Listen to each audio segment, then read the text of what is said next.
first.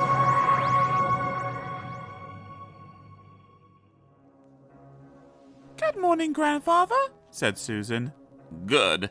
I don't think there's anything good about it, grumbled the doctor, who was not in a good mood. And why was he not in a good mood? It was the TARDIS. It had been making clunking noises all night long, and had kept the doctor awake. Something was wrong, and the doctor knew that he was going to have to land somewhere and fix the problem. The nearest planet was Earth.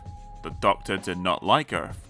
It was a small, ugly planet populated by particularly irritating people. Particularly irritating and not very clever people. But the doctor had no choice. He and Susan landed in London.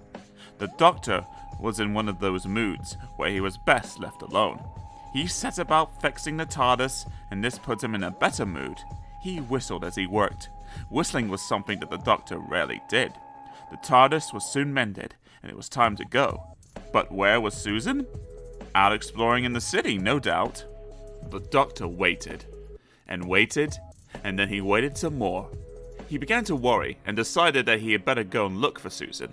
He stepped out of the TARDIS, and was immediately confronted by a group of strangely dressed people. The doctor was appalled by their casual dress sense.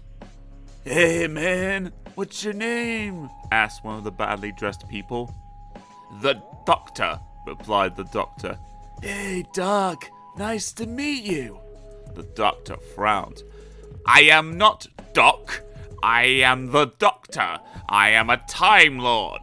"Wow, groovy." The doctor frowned again. Groovy was another word he did not like. The doctor had an awful feeling that all was not well, so he began his search for Susan. As he passed a dark alleyway, a movement caught his eye. There was something lurking in the shadows. The doctor's quick mind instantly suspected an alien. Cautiously, he crept down the alley. Suddenly, a door opened, and the light from the doorway revealed that the shape in the shadows was a cat. With a sigh of relief, the doctor returned to the street. He was still troubled. He could not put his finger on it, but he felt a strong sense that something wasn't right. And when he turned the corner, he discovered he was not wrong. He was right. It was the Cybermen. They were in London, and they were not on holiday. The doctor knew the Cybermen well enough to know that they were not sightseeing.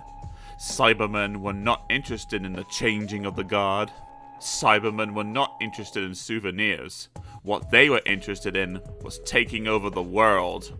The doctor ran for his life as the Cybermen fired their lasers at him. The doctor was not fast. He was far from the fastest thing on two legs, but he could still outrun the Cybermen.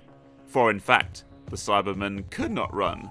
He had to find Susan, and as luck would have it, he found her in the next street. She was listening to some music on a radio. Pop music. The doctor could not have described pop music as music. He would have described it as noise. The doctor frowned, but it gave him an idea. He made some quick adjustments to the radio. The radio waves drifted down the street, and the effect on the Cybermen was extraordinary. They were thrown into confusion. The wires crossed into their mechanical brains. Their legs jerked and their arms whirled. They did not know whether to take over the world or to dance. It was all too much for them. They turned tail and fled for their spaceship. The effect was equally dramatic on the doctor. He smiled. "You're smiling!" cried Susan in amazement. "Nonsense," he huffed. "Time Lords don't smile." And, not for the first time that day, well, can you guess?